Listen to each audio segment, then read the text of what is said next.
From UFOs to psychic powers and government conspiracies, history is riddled with unexplained events. You can turn back now or learn the stuff they don't want you to know. A production of iHeartRadio.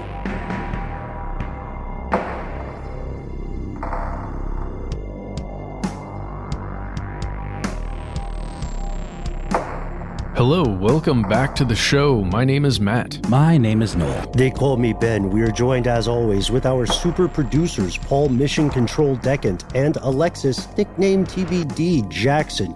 Most importantly, you are here, and that makes this Stuff They Don't Want You to Know, the newest installment in our continuing weekly listener mail segment. We are recording this on Wednesday, July 22nd. As we always say, since day one, you, specifically you, are the most important part of the show, and this is when we, in our way, pass the microphone to you. My compatriots and I have each selected some piece of correspondence, and we wanted to share it with each other, and again, more importantly, share it with you. So what do you think, gents? Who's up first?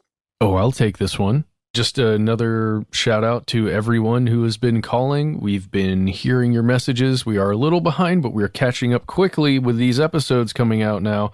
So be prepared for us to hear your message and to get a call back maybe, or to hear yourself on one of these episodes, like our first contributor, Red. Hey guys, this is Red from Scott. I think I've got something for you. Look up the name Ronald Hadley Stark. Hadley Stark. I think you might find an interesting biography for him. Got some very good luck.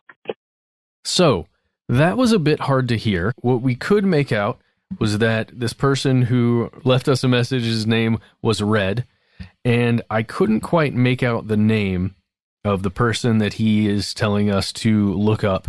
But just through a little bit of searching and incorrectly spelling this person's name, we stumbled upon Ronald Hadley Stark, a very, very fascinating individual, if I say so myself.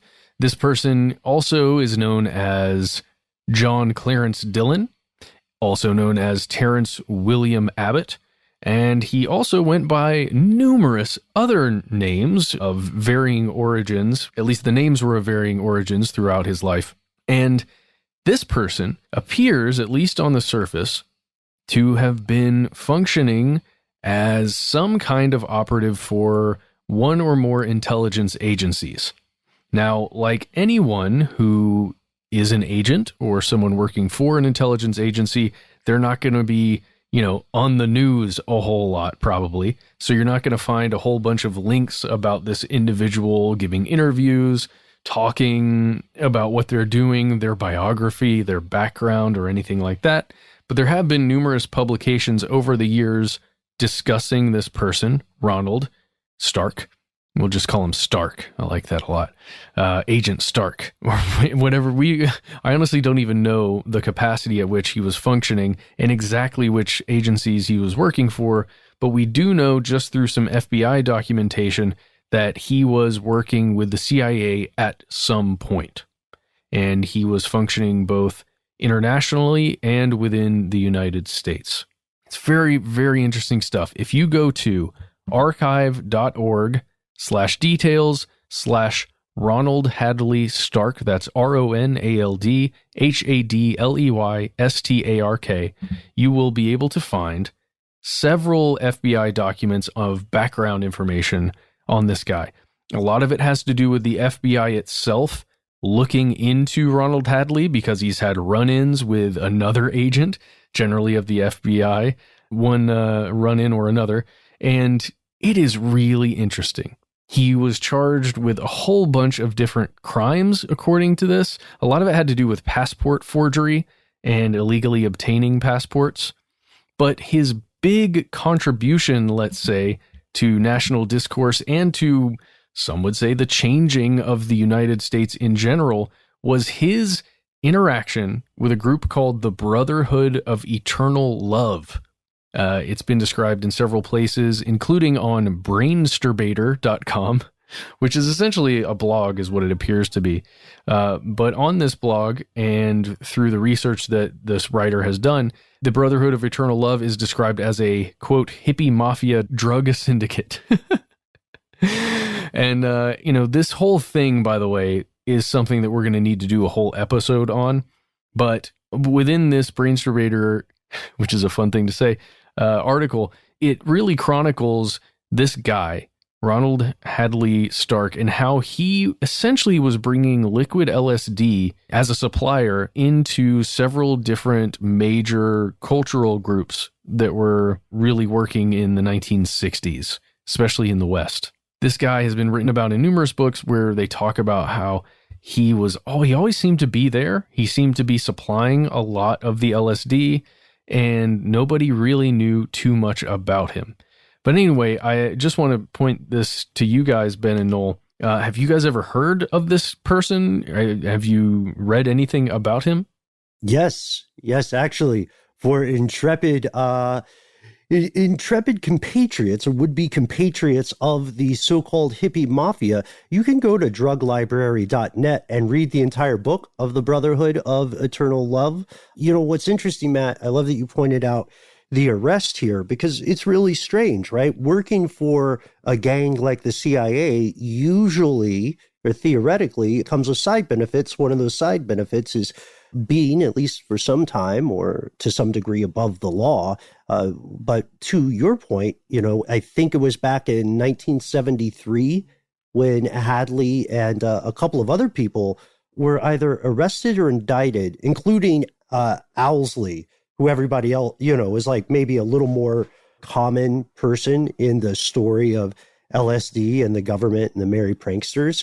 It's interesting to me because this guy is, I agree we should do a full episode on it. This guy, by which I mean Stark, Agent Stark, as you call him, he is a great example of how the intelligence apparatus used an asset, burned the asset, and then sort of threw them under the counterculture bus. You know what I mean?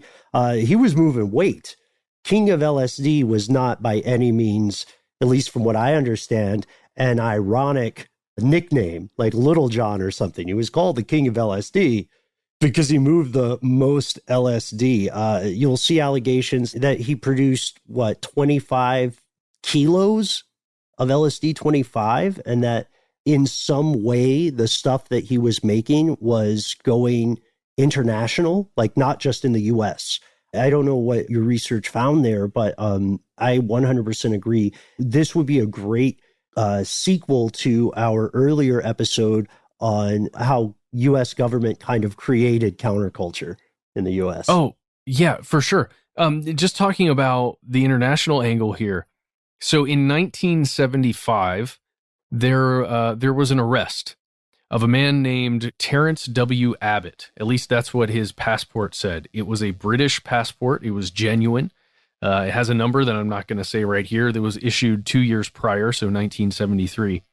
And when this person, Terrence W. Abbott, was arrested, he was found in possession of 4,600 kilos, that's combined, of marijuana, morphine, and cocaine. A whole lot.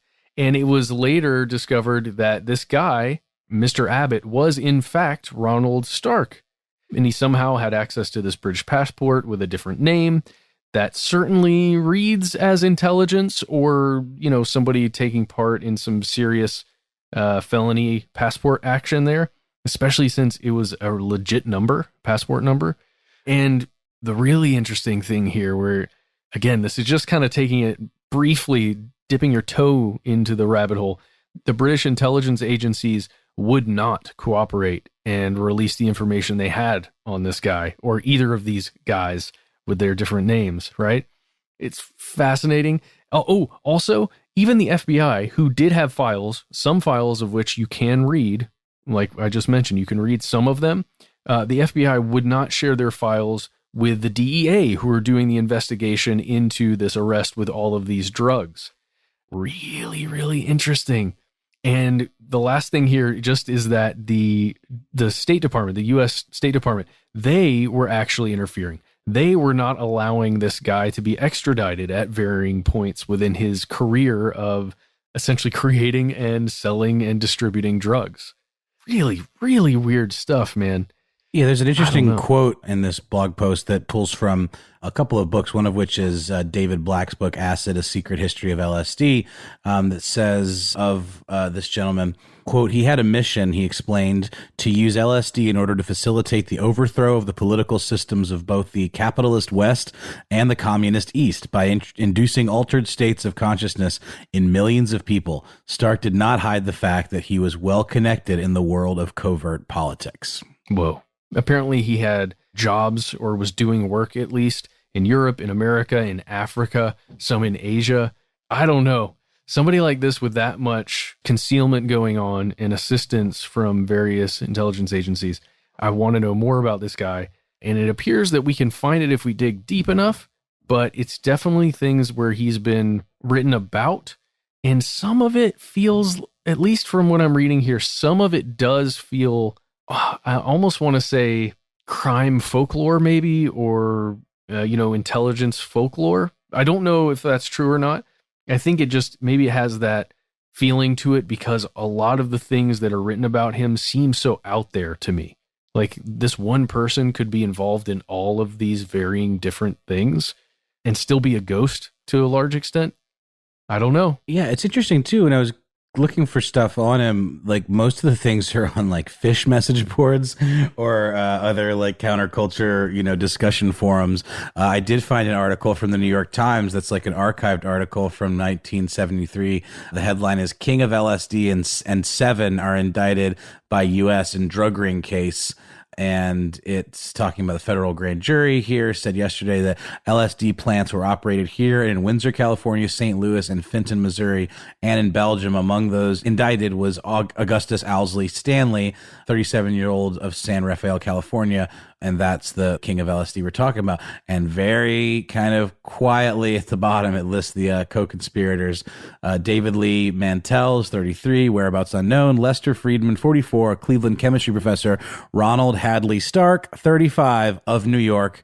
Michael B. Randall, 29, address unknown. And Charles Druce of London.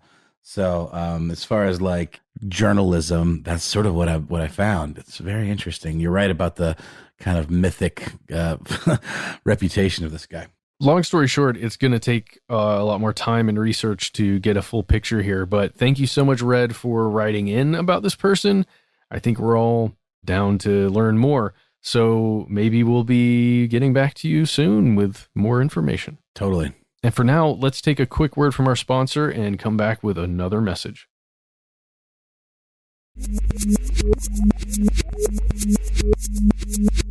And we're back. Okay, boys, who's up next? I could go. The message that I pulled comes from Rob, and he is a long-haul truck driver and has some things to say about the type of data that his employers are able to get from his vehicle and some questions about the future of this kind of tracking. I'll make this fast. I'm a truck driver. The ways that my company can track what I do and what other companies can track other trucks is amazing. They can see my speed, my braking, my G's, how close I get to other vehicles, how often I'm in my lane, what's in my trailer, and there's so much more.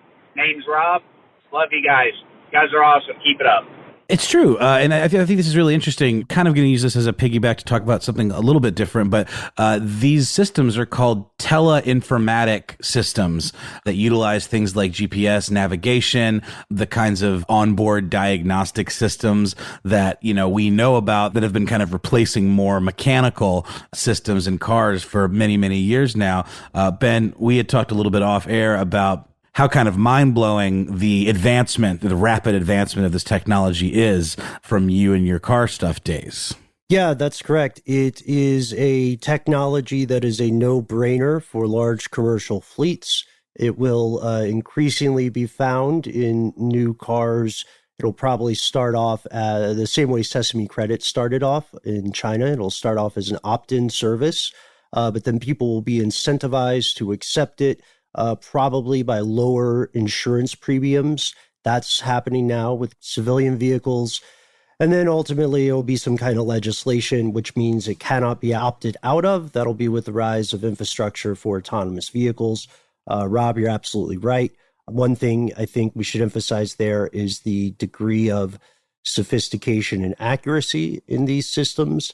It makes it tougher and tougher to make a living in the trucking industry, which is simultaneously incredibly important to the modern world and incredibly dismissed by people in power. Oh, for sure. And in our episode we did on GPS tracking, we talked about this quite a bit, where it doesn't have to be, the fleet owner, right, that's tracking your stuff at the vehicle level. That kind of tracking can be occurring externally to your vehicle and looking at things on the outside of your vehicle. And it doesn't have to actually be making any kind of digital contact with anything inside your vehicle. That's right. And that brings me to, in thinking about this, how the kind of nature of surveillance in vehicles. I found an article that came out just today on Slate by Hannah Klein. The headline is Customs and Border Protection Can Track Cars Nationwide Via Commercial Database. I had asked a question of you guys off air. I've gotten tickets before where it was very clear that my license plate was in no way viewable by the officer that pulled me over, for something like an expired tag, that I would think would need to be a visually confirmed thing. But then you think that tag sticker is so tiny, how could they possibly, especially if they're on the side of the road? And I questioned, so there's some kind of RFID chips in our license plates. And Matt mentioned the idea of license plate scanners. And that's exactly what this is. The CPB actually partnered with a commercial license plate database. So they can actually track historical data about cars across the United States without a warrant. The CPB even updated its privacy impact assessment, which, makes it clear that they are using these commercially owned cameras and license plate readers and have been doing so since 2017. But with this new information, it really broadens the scope of it pretty significantly. And we know about this from the article because in 2019, there was a deal between the CPB and a company called Vigilant Solutions, which is one of these databases that was publicly listed as Law Enforcement Archival Reporting. Law Enforcement Archival Reporting is actually the name of a product that Vigilant makes. So they're talking about something upwards of 9 billion scans that they own, and that now the Customs and Border Protection Agency can access. It was actually successfully used in a drug case not long ago, tracking the movement of a heroin dealer to and from a pickup and drop-off location. So it's certainly something we're going to see more of being used to kind of sidestep warrants. And it's really hard to opt out of, because you would really essentially just have to steer clear of areas where these cameras are. We don't know where these cameras are. So there's really no way to do that effectively, right? What do you guys think about this? Yeah, it's certainly disturbing. I think it is all too frequent, and it's just something, you'd want it to be there if there was a criminal of some sort that had harmed you or your family, right? You'd want that to be there. But at the same time, everywhere you go, it is potentially being tracked in 7 different active ways at all times. It's just another one of those things that signals that we are done with privacy. We're just over it. Sorry. We talk about that on this show all the time. Just another signal of it. And just to double back and clarify, that case I was talking about was in Massachusetts in April of this year. The Massachusetts Supreme Judicial Court actually gave the go-ahead to use license plate readers to track this heroin deal that I was talking about. To go back to what you had mentioned earlier, Matt, we have a pretty good introductory dive into this on Big Brother on the Road, car and GPS tracking. But to your point, Noel, this is developing technology. It is inevitable, barring some intense cataclysmic series of events that drives technology back to an earlier age. It just makes sense to have this tracking capability. And you have to argue that it's indeed necessary for autonomous vehicles. For anybody who wants more on that detail, Rob, what's interesting about your call, and I really appreciate your time here, is that in some ways you are a non-consensual guinea pig for what will become a larger program. Again, just like so many other social pushes, right? And I would be interested in hearing from more of our fellow listeners in the trucking industry. Do you think this is on balance a good thing? Do you think this is on balance a scary thing? Why or why not? Because the big problem, we're looking at some pretty scary checkers problems, right? And some pretty scary, I would say, early chess problems. But one thing looming on the horizon, the rough beast slouching toward Bethlehem to be born here, is the idea of those systems being compromised and hacked and what you could do with that, especially if it becomes a mandate for all civilian vehicles, which could, not to be doom and gloom, but could probably happen in our lifetime. That's my take. Yeah, nobody wants to be tracked, especially if it's based on, your political, religious belief, your nationality, whatever it is, whatever the thing that it is that you have. Nobody wants to be tracked because of that, because someone in power decides that whatever you are is bad, right? That's one of the major things that we've talked about with a lot of topics on this show.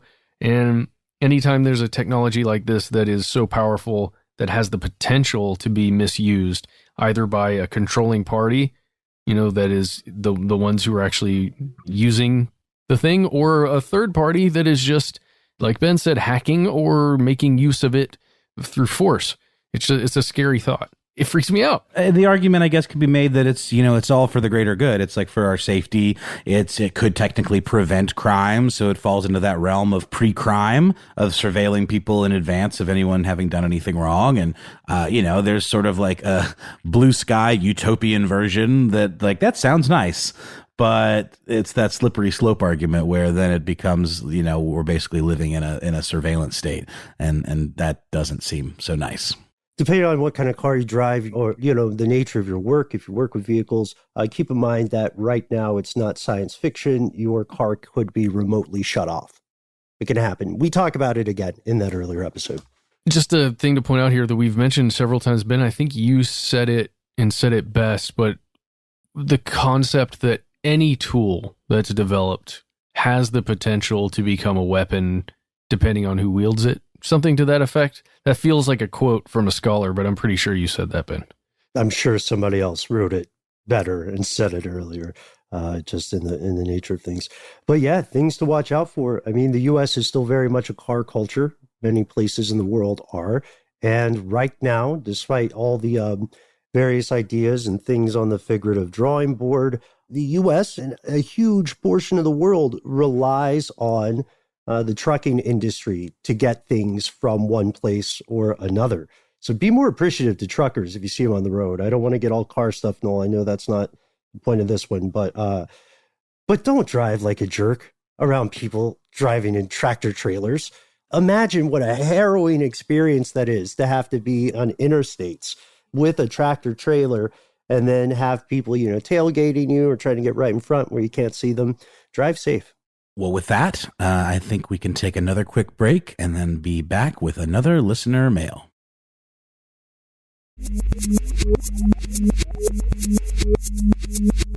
And we're back. We're going to switch this up a little bit. We have an email that comes to us from someone who did identify themselves by their real name, but they gave us an alias that I believe you all will enjoy. Agent Veggie Burger. Agent Veggie Burger, you wrote in to say, I wanted to shoot you a quick email with a few potential topics for future episodes that may be worth looking into. I don't mind this being read aloud on the air at all. Awesome. Thank you, as always, for verifying that with us. So, Agent Veggie Burger, you gave us two really strong topics that we hadn't examined before, and I want to see if these would be worth a full episode in the future. So here we go. The first is regarding a question or subject that I've wondered about when it's come up in different episodes. I'm going to skip part of what you said here, Agent Veggie Burger, and get right to the big tent item. My first question, you say, is this: how do people get or become made to be disappeared by governments, organized crime, etc.? Parentheses, but the government one is what really interests me, and what circumstances tend to occur to lead to someone being disappeared.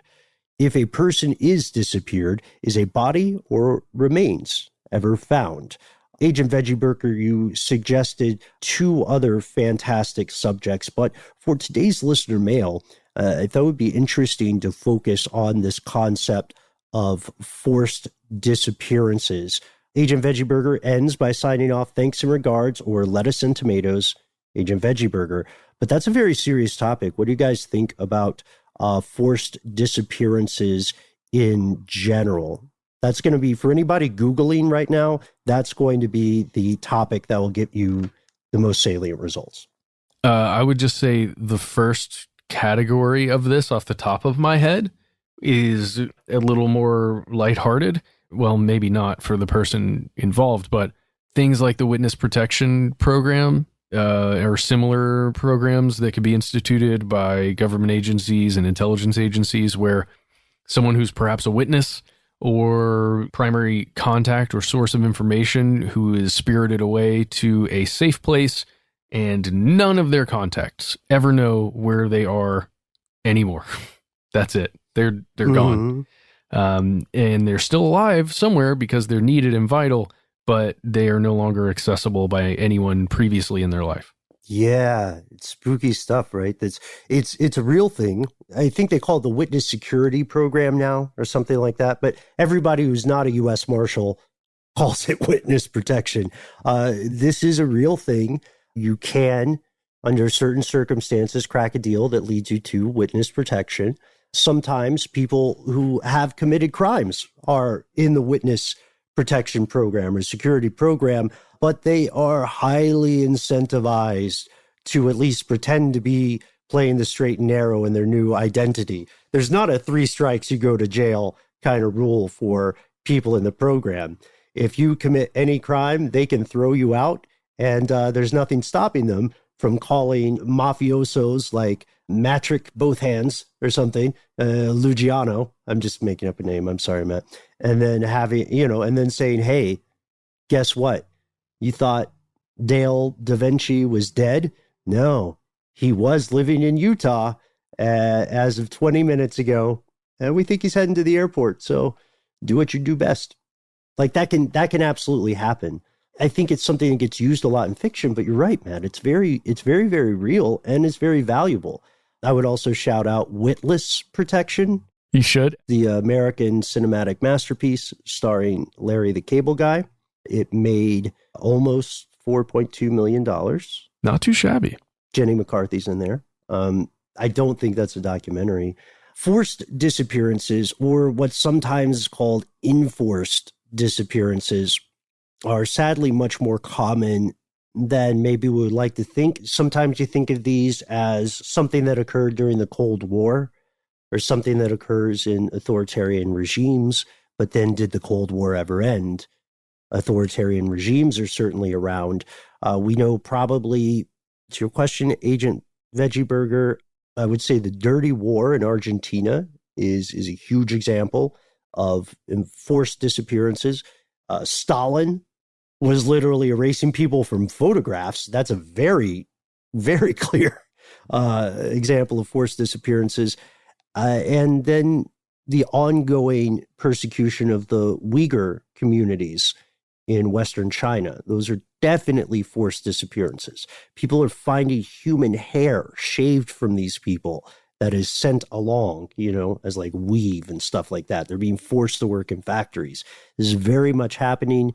As far as the nuts and bolts of how it works, step one, start with an authoritarian regime, something that is not accountable to its own rules of law.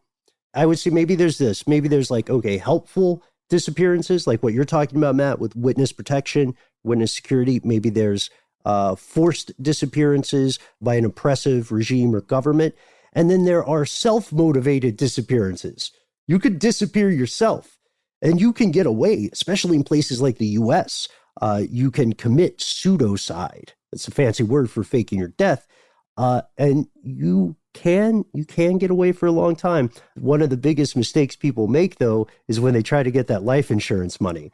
So if you're hearing this, you're living under a fake name, when you start over, you really start over at square one, unless you got a bag of loose diamonds or something. I don't want to be too alarmist here, but you guys, I'm sure, have been following what's been happening in Portland with a lot of these federal forces being deployed, U.S. Marshal Services and Border Patrol and all the like, and grabbing folks off the streets and shoving them into unmarked vans. And there's reports that they're being detained and dragged into a courthouse without being told why they were being arrested or who the arresting authority was.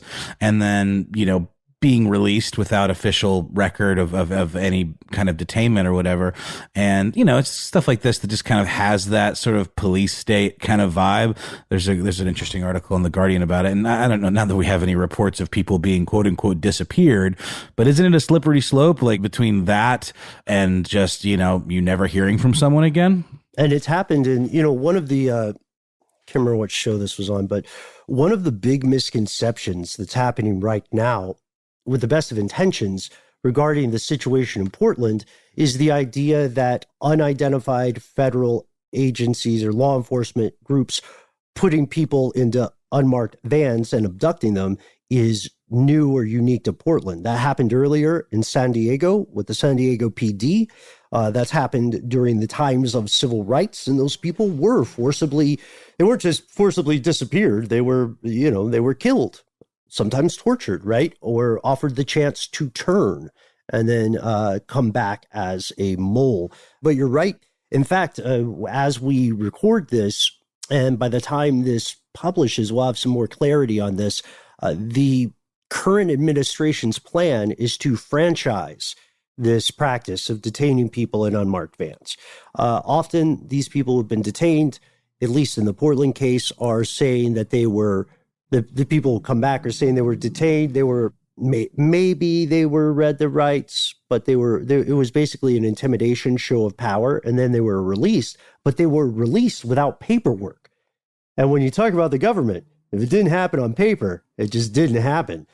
Shout out to Ronald Hadley Stark, right? What's troubling about this is the idea of franchising this operation means that it could come to a town near you. Democratic opponents of the current administration are saying that this thing, the administration is calling Operation Legend, is going to be focused on left-leaning cities. So think of like your Chicagos, for instance. And that what's interesting about that is if that is true, then that means that there is a move to use this power, whether or not it's legal. There's a move to use this power to enforce a political aim rather than status quo. And that's where you get into the dangerous, slippery slope you describe, I think. Shout out to our attempt at defining fascism. And I think this is something that folks on both sides of any political divide in this country or otherwise could probably get behind. I don't think anybody particularly wants an authoritarian state or wants, removal of civil liberties. I think folks on the right are fans of smaller government and less government control over our day-to-day lives. And this would very much represent a significant escalation of that kind of control. Agreed. And to walk a little bit further down the path here, which maybe could be its own full episode in the future, there are real life cases of how far this can go, a practice of government-supported forced disappearances, and they have long-lasting multi-generational consequences. Earlier, I mentioned the dirty war in Argentina. The military junta that was ruling Argentina from 1976 to about 1983, they disappeared tons and tons of people, maybe as many as 30,000 people for one reason or another. And many of these people ended up getting abducted by death squads, tortured and then murdered, or detained in secret detention centers and interrogated and then tortured and murdered. But here's a consequence people didn't think about. A lot of those folks had children, one age or another.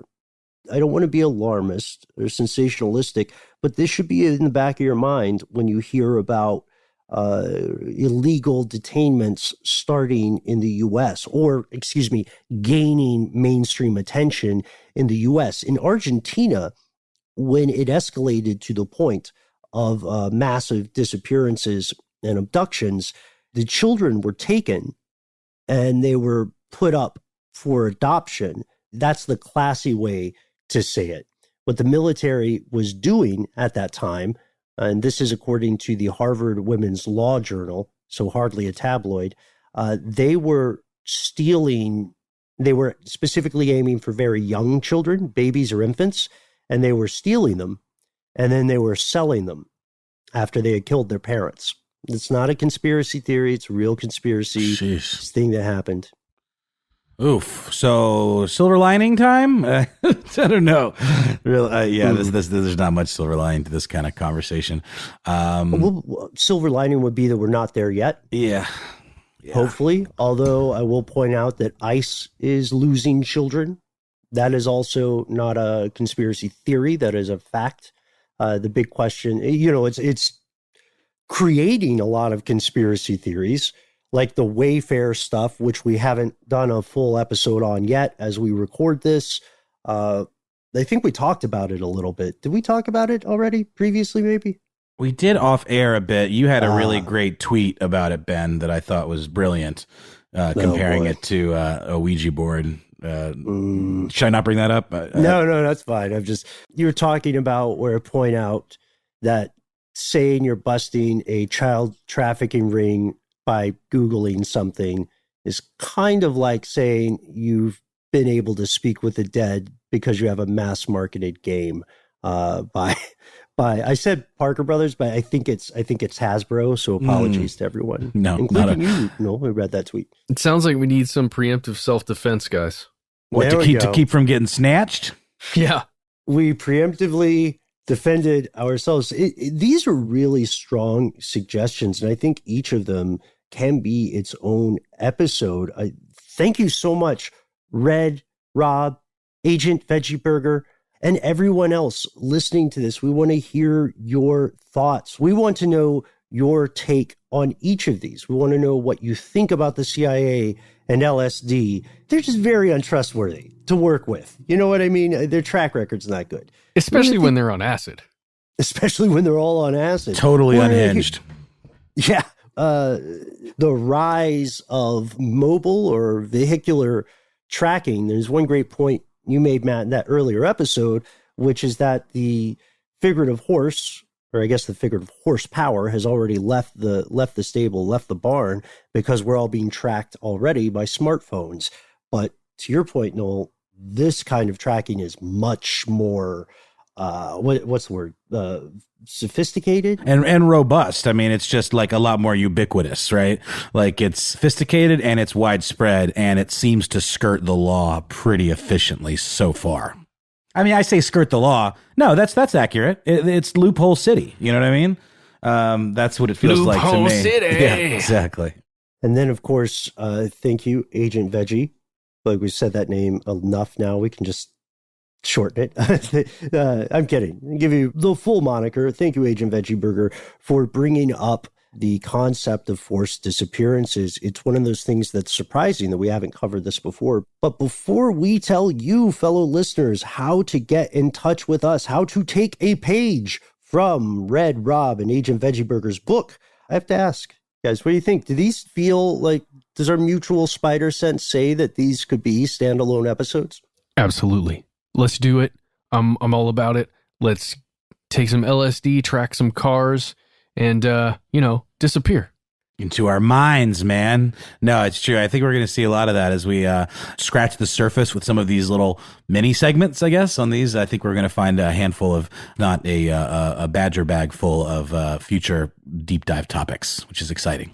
And hey, if you've got an idea that absolutely needs to be on the show that we need to look into right now, please find us. You can check us out on Facebook and Twitter, where we're Conspiracy Stuff. You can check out our Facebook discussion page. Here's where it gets crazy. You can jump on there with all the other conspiracy realists and talk about this and other topics, suggest topics, do whatever you want to do, post those memes. We'd love to see you over there. We've got some fantastic mods who will help you in. All you have to do is say who hosts this show. Hey, what are our names? I don't know. Bonus points if you can name our new super producer. And I'm not going to say her name again right now, but bonus points for you if you know her name. Double bonus points on my part if you spell my name correctly. It's Noel, not Nole, or Knoll. Ah, yes. Yes, very much so. Honestly, just make me laugh. If I'm approving people and you give a chuckle, even a slightly louder than average exhalation of air through the nasal passages, I'll take that in these dark and trying and frankly terrifying, troubling times. Puns are one of the new leading currencies in this 2020.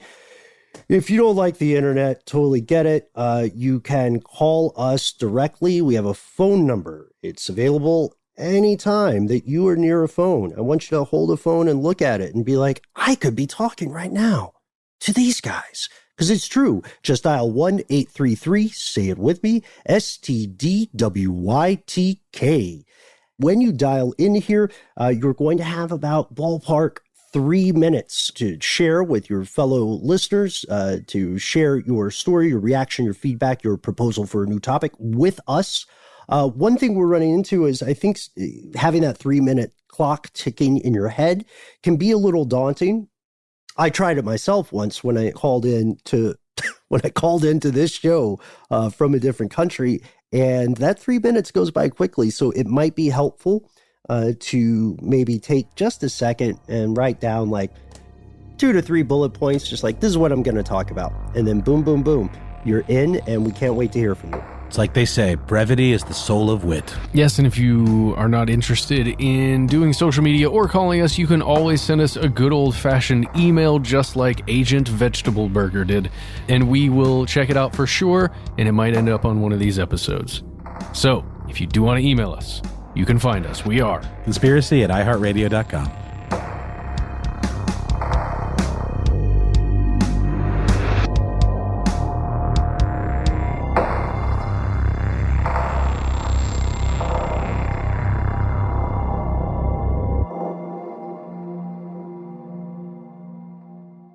Stuff They Don't Want You to Know is a production of iHeartRadio. For more podcasts from iHeartRadio, visit the iHeartRadio app, Apple Podcasts, or wherever you listen to your favorite shows.